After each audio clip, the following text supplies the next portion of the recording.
Hello everybody and welcome back to What'll It Be? And if you don't get the pun, I don't blame you. If you haven't already, hit the like button down below and it will turn blue like the ocean. And there are fish in the ocean. And je vais voir les poissons. You're really sick, you know that, boss?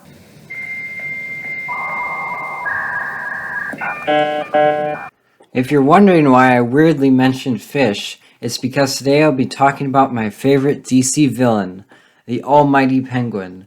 That waddling master of foul play has been in the clutches of pop culture since the dawn of comic books. A masterclass villain on par with the Joker.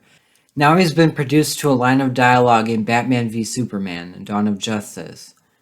Now there have been plenty of amazing Penguin stories and performances throughout the years. There is even an appearance by the Penguin in the highly anticipated movie Batman 2022.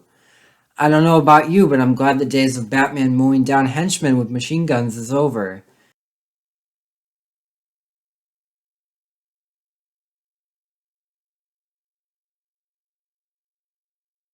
It seems DC is finally finding its footing, I hope.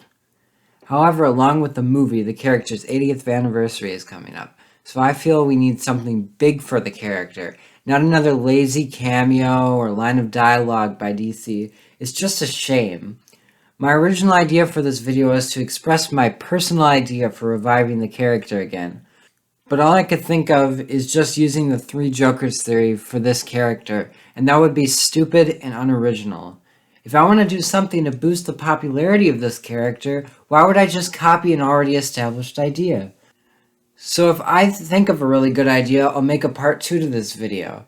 But today, I'm just going to give you a brief overall history of the Penguin, and what made this character so great. If you want a complete history of the Penguin, I suggest this video by Mr. Rogues. It dives into a deep history in comic books of the character the Penguin. Anyway, without further ado, let's get started. The history of comics can be subdivided into 4 periods. The Golden Age of 1938 to 1950, the Silver Age from 1956 to 1970, the Bronze Age from 1970 to 1985, and the Modern Age of 1985 to the present or now. The Golden Age started with the publication of Action Comics #1 in 1939. This comic springboarded the interest of superheroes into the average-day American. Americans in the middle of World War II had something to inspire them, and children had someone to look up to. Publications were frantic to find the next superhero.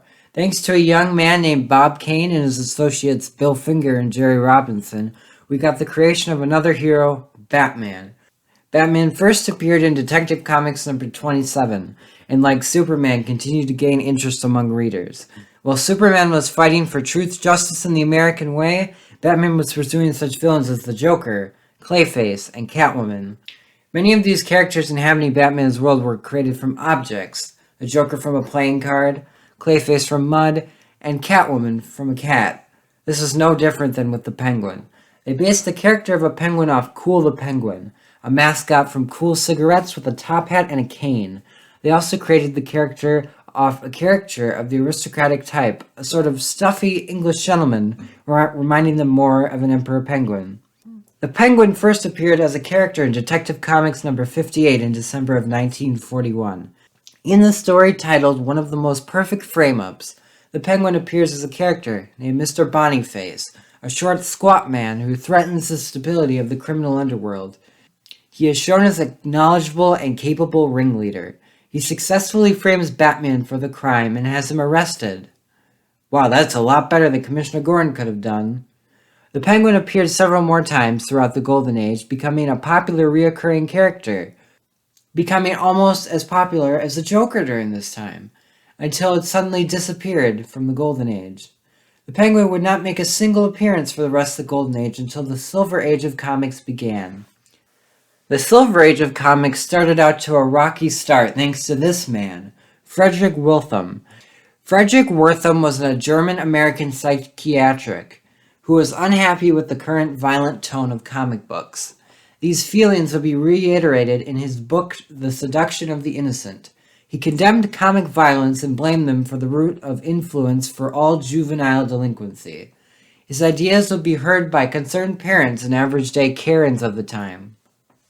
Let me speak to your manager. DC, scared for the future of comics and government interference, created the Comic Books Code of Authority in 1954, in essence, censoring themselves. Comics now have rules. Boo! In fact, up to 40 rules limiting the violence and bloody content with comic books. As much as the censorship might have sucked, we got a new light-hearted and campy take on various characters. Batman was now strongly sci-fi fantasy-based, fighting aliens and monsters over criminals and murderers. This light-hearted tone was also applied to the character of the Penguin. The Penguin made his Silver Age debut in Batman 155, The Return of the Penguin. Instead of colluding with a mob or trying to kill Batman, he was stealing jewels, meteors, and emeralds, and riding a rocket-powered umbrella. The Penguin was reduced to a petty crook, robbing the closest jewelry store. An era of silliness had erupted. This zany energy transferred greatly to the first live-action Penguin.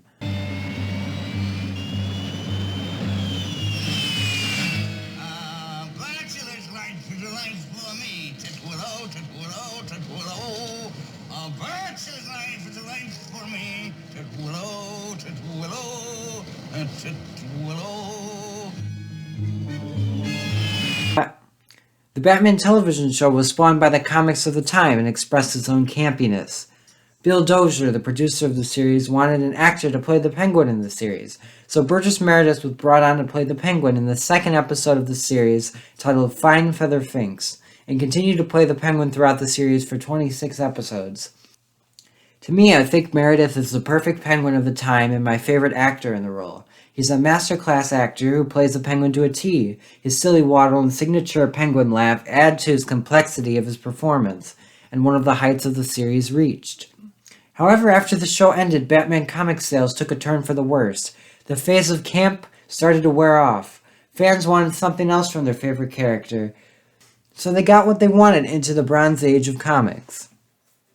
The Bronze Age represented a time of rebellion against the censorship by the comic book codes of authority.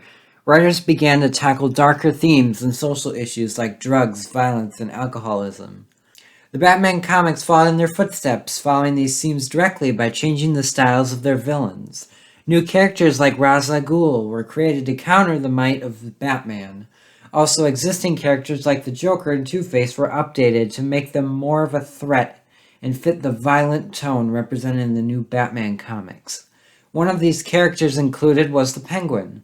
Many fans were writing into DC at the time to try to replace the Penguin character. Others were concerned if the Penguin character would survive at all. After all, the Penguin made very few appearances throughout the Bronze Age. Even on TV, the Penguin only made a couple of appearances or cameos in cartoons. Even in his absence, we still got one of my favorite Penguin comics and stories, Batman number 288. You know, I actually have this one. Though the wariness of the Bronze Age, comic book readers would be relieved when the Penguins got a big, humongous update in the modern age of comics. And that brings us to the modern age of comics. During the start of the modern age, comic book writers were increasing the amount of dark and gritty imagery inside of their comics. Comics like Frank Miller's Dark Knight Returns and Alan Moore's Watchmen reflected this fact. We got darker, grounded characters and situations that had never been explored in the comics before. And in the Batman comics, the Penguin made a triumphant return. Ironically, there is a Penguin comic named Penguin Triumphant. Look it up. It's funny.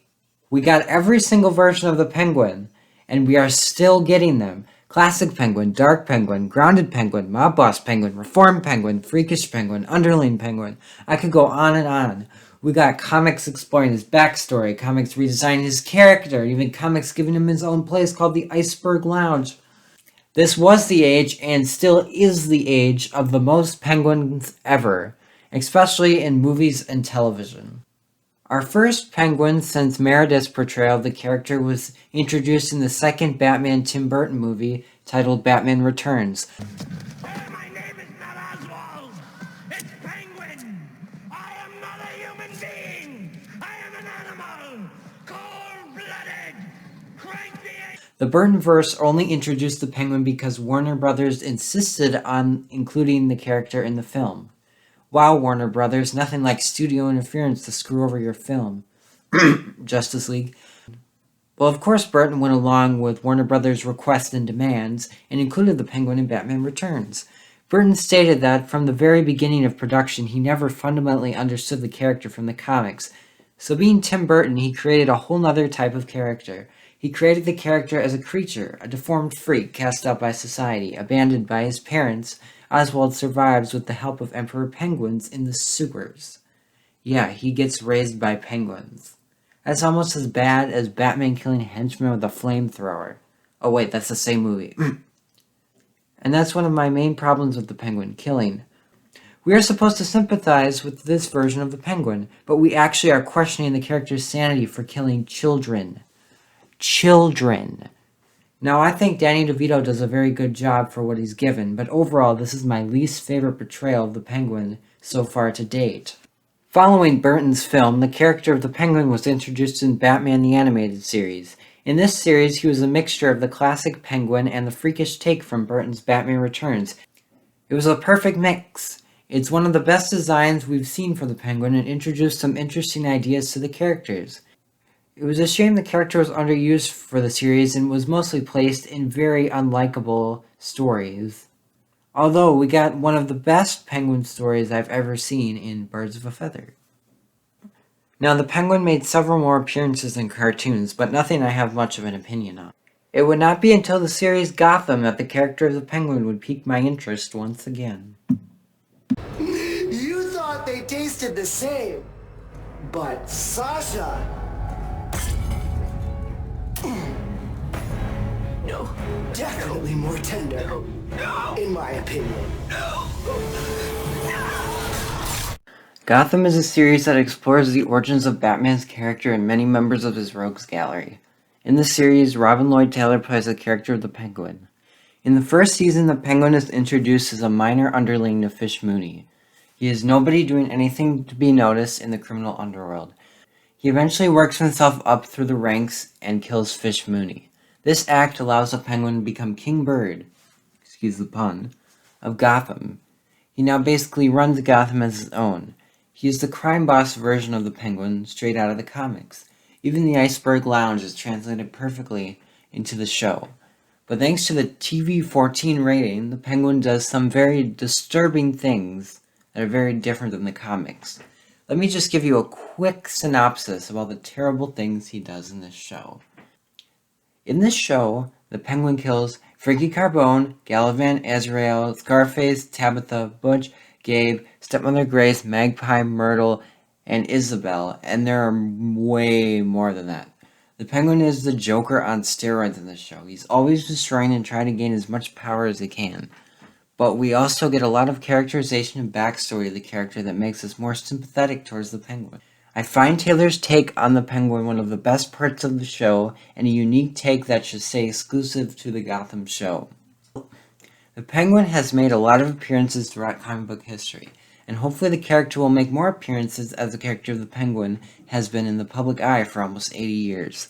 I hope this bird can get the attention he most rightly deserves, and people take the time to appreciate the work of comic book writers, inkers, artists, and all other members of DC Comics. Well, I hope you guys enjoyed this video, and if you did, hit the subscribe button down below, and turn on notifications to get notified of my future videos. Comment down below, what is your favorite version of the Penguin? Thank you everybody for watching, and join me next time on another video where I pose the question, what'll it be?